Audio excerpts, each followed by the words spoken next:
What is going on, everybody? And in this video, we're going to provide a technical analysis for the week on stocks that I'm looking to enter.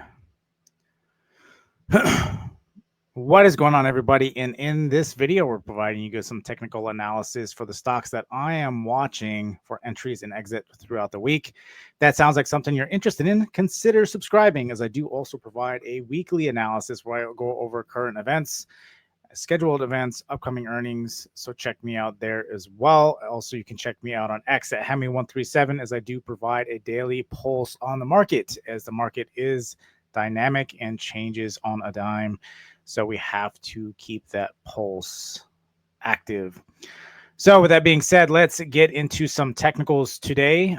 Now, over the past week, what we're ultimately doing is we are about 2 days away from the new year, about 3 days, including the weekend. But ultimately, we are very, very close, just days away from a new year. There's a lot of things that are slotted to come to maturity, and that is what we're really paying attention to. So I highly suggest that you check out the weekly analysis, because we dive deep into that. That will give you overall understanding of what the two primary events that I am looking for. There are going to be some other smaller events that are going to lead up to these bigger things, but ultimately those are the two things that I'm looking for to potentially change the direction of the market. As we've noticed over the past year, we have been a straight vertical. The massive amount of manipulation that's been going on is absolutely absurd. You only have 3 red months out of essentially the whole year since October of last year, which is absurd. We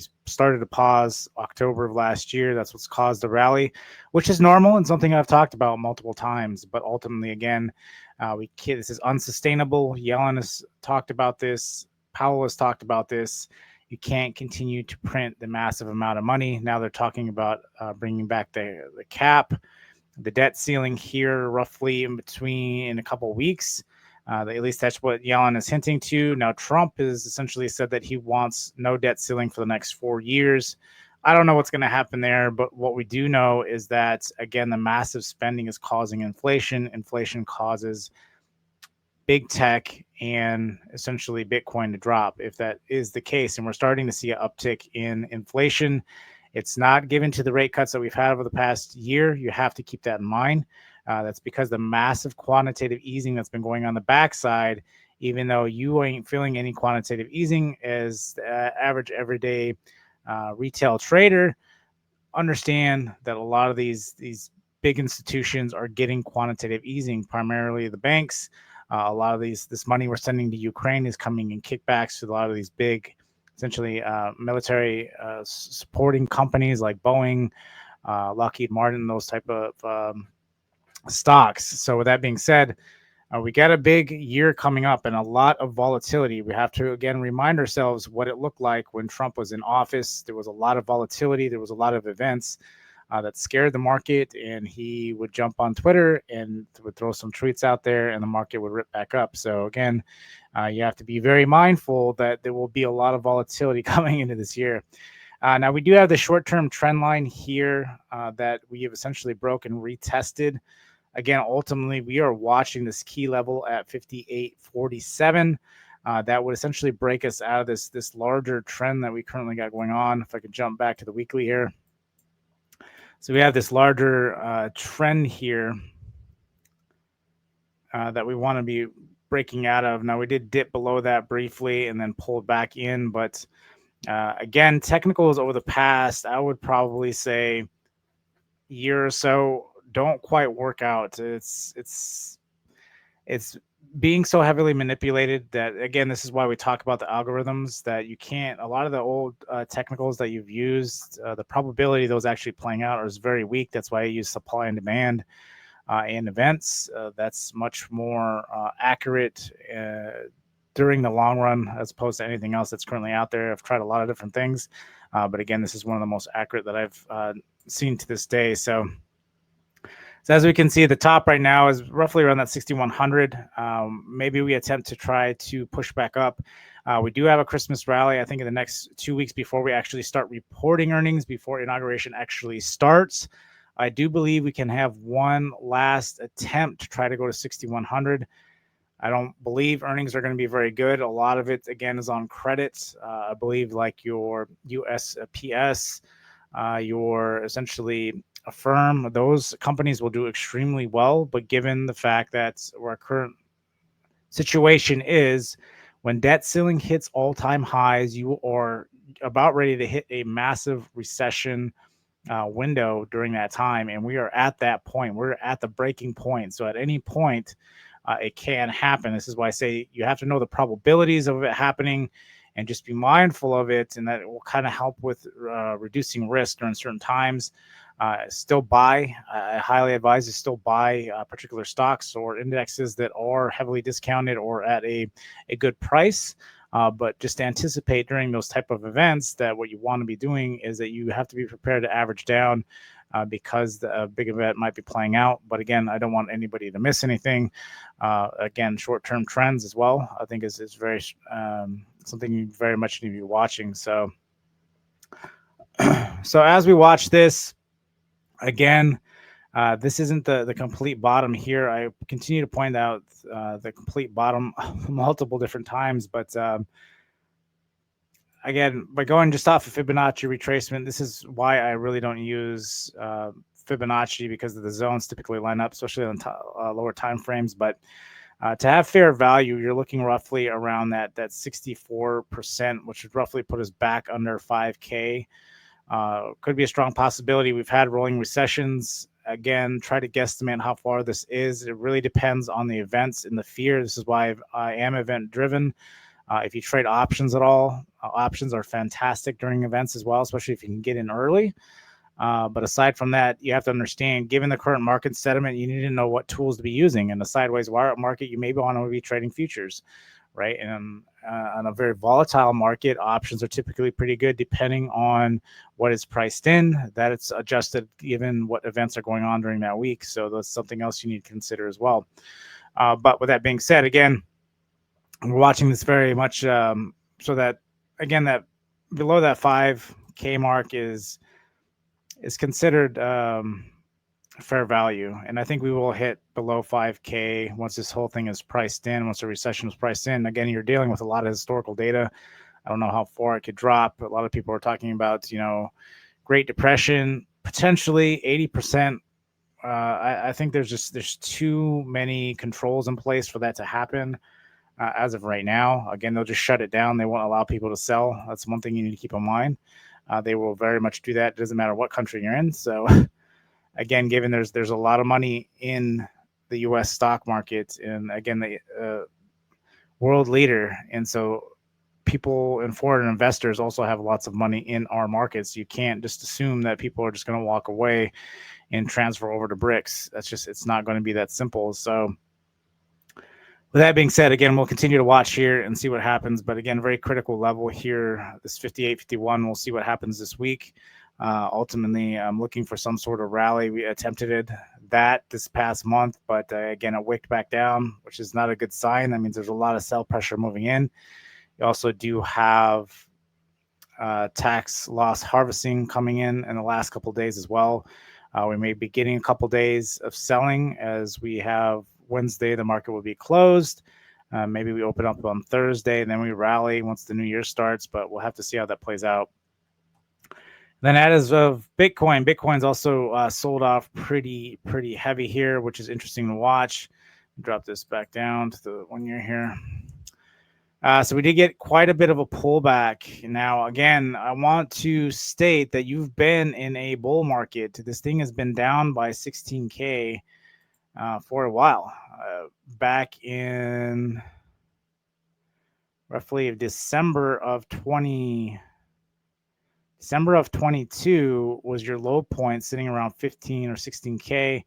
You've made a massive rally to that point. Now it looks like you're getting ready to potentially turn over here. You might have hit a top, as you can see in the same massive sell pressure move in. You might get another move like this, where we might dip down and retest the 72, and then potentially rocket up one last time to try to at least meet the all-time highs. I'm thinking there might be some sort of rally. GME, AMC are also pumping around. Springtime is typically when you have the massive rallies in crypto and in meme stocks. So we'll see if that is to be true again this year. But again, if there's a lot of inflation, we have another inflation report coming up here in, I believe, about 2 weeks. Again, if inflation comes above 4, it's going to be highly concerning, and you'll start to see massive selling coming into everything. And then if you check out my other video, I talk about the banks too, the positioning of the banks. They are reporting that can also add to a lot of sell pressure. You have a lot of events that are going to expose some potential fear into the market, as essentially you've been, again, manufacturing positivity in the market, if you will, that isn't exactly true with the headline news, and the revisions are showing that things are actually way worse than what is being reported. So again, you had a massive rally. We talked about this not last week, but the week before. Again, we don't really know how much higher. Yes, I believe eventually Bitcoin will get to 150, but on this cycle, to think that we're just going to keep going nonstop, I think you need to learn to take profits. Ultimately, you've had a massive 500 some percent. Again, then percentages will change now because you are making newer lows, so your lows aren't quite as low, so the percentage gains aren't as big. So that is something you have to keep in mind. Just like SPY, Bitcoin is the same way, right? You're going to get a newer low. So our newer low on the next time around may only be 30K, 40K on the new low for one Bitcoin. Yes, the value will come back into the essentially the sum, right? And understand that the quantity of Bitcoin will be reduced, and then that will obviously drive up the price. The scarcity aspect of it can draw it up more. I think right now, I don't think that scarcity aspect really isn't there. And you're also looking to build a strategic reserve. Again, they're not going to be buying up here. They'll be buying on lower levels, whether that's at 40K or whatever the case is, but they won't be buying at peaks. So just keep that in mind. So again, that's what I'm kind of watching here. This is a pretty key level here at the 87 mark. If it breaks that, you got a strong level at the 72. That's why I think you may get some replay of this where you get a drop down to 72 to strong support, and then may get a nice rally to reattempt all-time highs before we roll over again. So just keep that in mind. I do believe that will play out again. But we will keep watching and seeing how everything rolls out from here. So that being said, let's scroll over to Tesla. Now, Tesla, again, has been in one heck of a rally. I highlighted this level here because this is a heavy buy zone for me. I don't think we'll see much selling below 250. If we do, gobble up every share, in my opinion. Again, I think you're going to get the hype of optimists at some point over the next year or two. I think it's primarily going to be in this year. So any kind of major pullback on this, I think is really going to be important. Right now, it's holding the 433. Next level is kind of sitting around that 400 level. Then you got really strong support here sitting at the 350 and the 316. Anything, I think you could start lowly DCAing at 350. You've got your daily 20 EMA sitting here at the 350. So start accumulating at this point and keep averaging down until we turn back into a rally. That's really what I'm kind of watching there. RX is a big one I've really been watching closely. I really like this one. It's the second biggest investment in NVIDIA, introducing AI into pharmaceuticals. Again, they have a big schedule of events coming up. They just had some news release, one of their first stage of their drugs, just a couple weeks ago, about a month ago, and it was a positive, but it's the first of 2 stages. And so again, very positive news. And now what you're looking at is the new year has a lot of events for a lot of new drugs. And so this one could really take off in the new year. So again, right now we're holding that $6 mark really well. Accumulate as much as you can. Again, here, not financial advice, but one of the ones I'm definitely looking into 2025. But right now we are popping. We'll see how far this gets up. The kind of roughly the ceiling as of right now has been about 822. This is when the drug information came out, and it popped it up at least till the 957. I don't know if we'll get that big of a pop, but I think we can at least pop back up to 822. If we get some scarcity in the market, we may revisit back down to 6, but it is consolidating very nicely around here. You can see obviously a lot of volume coming in here, which is important because you haven't really seen that over the past couple months. So this thing may be actually upticking, and there may be a short squeeze in this as well. So do keep that in mind. But keeping this one definitely on the radar for 2025. AMD is another huge one I'm keeping on for 2025. I've already been accumulating this one. I do like this level. I am aware that this thing can drop down to about the 100 level. I think this is the most solid base here, around the 100 or 95 mark, or some. If this thing rolls over and starts selling pretty heavy, I think that's where we can get to. Again, I think you really kind of saw the bottom on tech in 22. I don't know if it will get that bad. If we are any representation of what happened in the 70s, where we thought we defeated inflation, we got even worse inflation. If for some bad reason inflation gets past 9, that's going to be a huge problem, because not only are you dealing with inflation, unemployment is at some ridiculously large numbers at this point as well. So things could really get nasty really fast. So that is something you have to keep in mind as a potential black swan event. That is something we're bringing up all the time that could potentially happen. But I do really like AMD.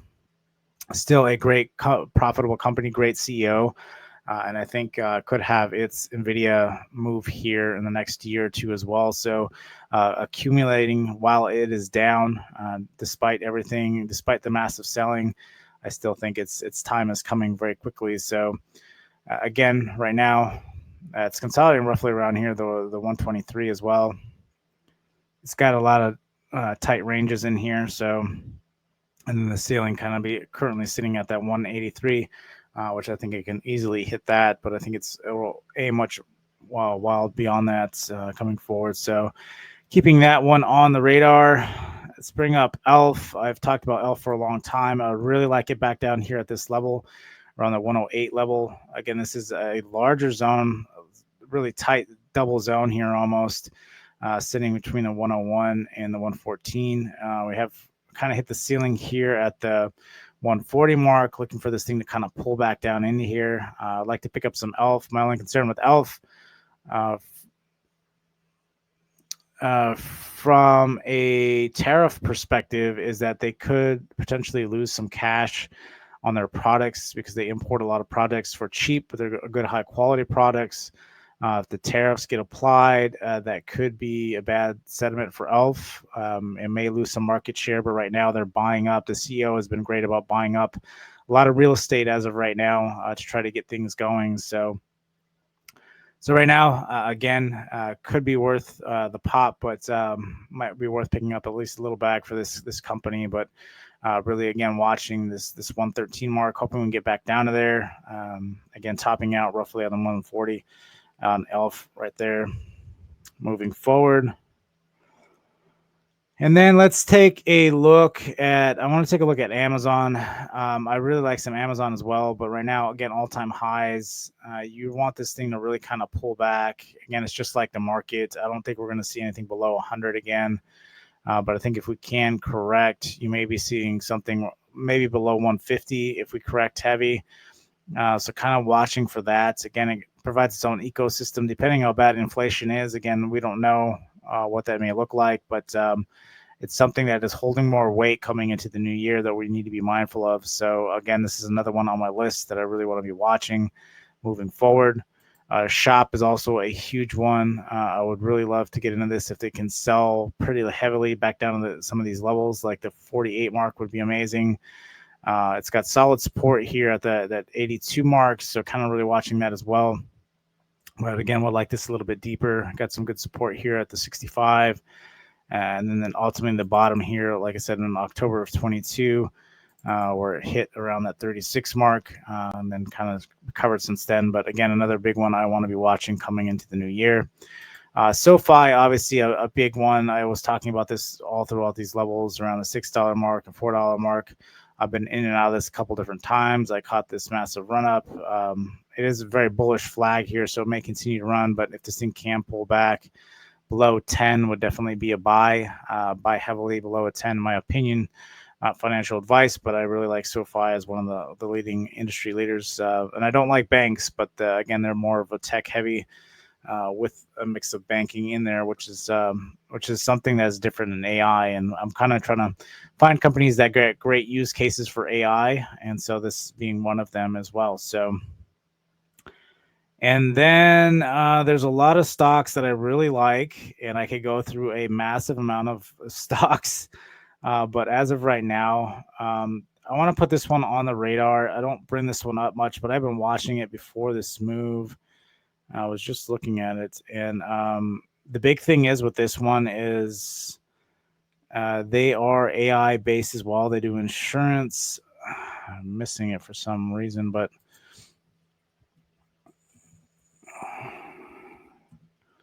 Lemonade is a big one.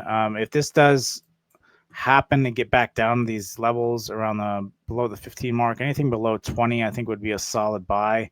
Had a massive run up here. Is still not profitable, but again, I think that will change here in the coming future. A lot of these new fintech companies do very well.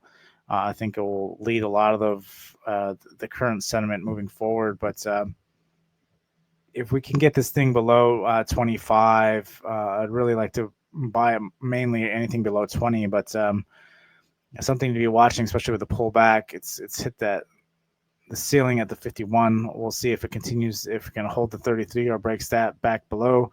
But it's another big one I want to keep on the radar as well moving forward. Then let's take a look at BA. BA has had this breakout. I've been talking about this. This company is complete trash, but again, I think if we get any kind of pullback, especially on this breakout here, I've called out this breakout for multiple months because BA is one of the ones that typically talk about. But if there is a retracement back to 162, maybe worth picking up to potentially reclaim some of this, potentially up to 250. Could be a strong possibility. Again, I think we've kind of hit bottoms on a lot of these. You could, I think, still have dry powder in case it sells off, but not expecting a complete crash. That's one thing to keep in mind. If it is, I think it will be quick and we will recover. I think we may see 2 months of really red, potentially, just the way on how things are rolling out. I think we may see a reflection back of 2022. Where we had a lot of volatility. It was a lot of ups and downs because of Powell and the rates going up, and then the possibility, they thought they were going to cut, and then they raised them again, and they just dropped the market. Every time Powell pretty much spoke, it was just up and down. So again, I think that'll be an important watch coming into the new year. So I'm watching that as well. JP Morgan, obviously, the big bank. What do we got coming into this year? Well, as of right now, we're starting to show weakness again in a lot of different things, but I think we can correct this massively over the next. Again, this is just the very few red candles over the past year, so they actually just got nailed for manipulation. This is another slap on the wrist, but again, the massive rally we got here, I think we'll at least correct. I think we can at least see a 178. If not a 150, I think is very much a possibility, especially on this go around into the new year. I do believe there'll be a strong rally, but you need some policies to change. You need some things to be shifted, and that's not a quick overnight fix. So that's what I want people to understand. Like a lot of the new administration coming in, it's not like a quick fix. Yes, you can implement policy and all these things, but it takes a while to shake out. It takes a while to build confidence. Again, you have to understand you're coming from a very weak consumer. And again, the current economic environment, banks still don't want to lend, right? Even the banks need to build confidence in allowing people to get loans. So it doesn't matter if you have a great credit score. Again, they don't want to be loaning in a bad environment. So you have a lot of different parties involved that got to build their confidence back up to be able to go out and start creating loans and providing quantitative easing, which, again, you need your major event to happen for that to actually occur. And then you got to have, again, businesses hiring rapidly and people building confidence, building their savings back up to go out and start purchasing. So again, that takes a long time. You can price that in quickly in the market, but again, you're still going to see some blood in the market before that really happens. So again, I think we're on the cusp of potentially getting some high inflation again that may change aspect and reset everything a lot quicker, especially if you get a lot of bank failures. that may rapidly change things very quickly as well. So, especially if you're not bailing out the banks or quantitative easing banks on the backside, which Yellen's been telling you for over a year. Despite these headline strong and resilient, she stated the year before, she got really quiet over the past year, especially during the election.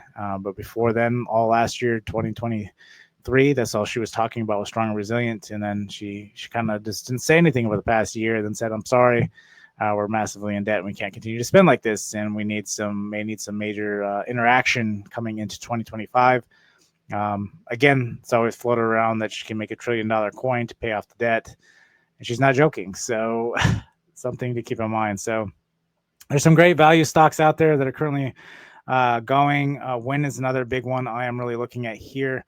I would like this to come down. I want to start accumulating this, especially at 73 here. I really like the company in general. It's a good dividend payer. It's one of the few dividend players I like. Just moving forward, I think it could strongly recover to 250. I think very much possibility, considering the wild ups and downs over the past year, just with everything going on. I think this thing will bounce out of here quite substantially. So Win is another big one I'm watching. But that's pretty much what I got. I think there's a lot of good buys. Nike is still a good buy. I talked about that in the last video.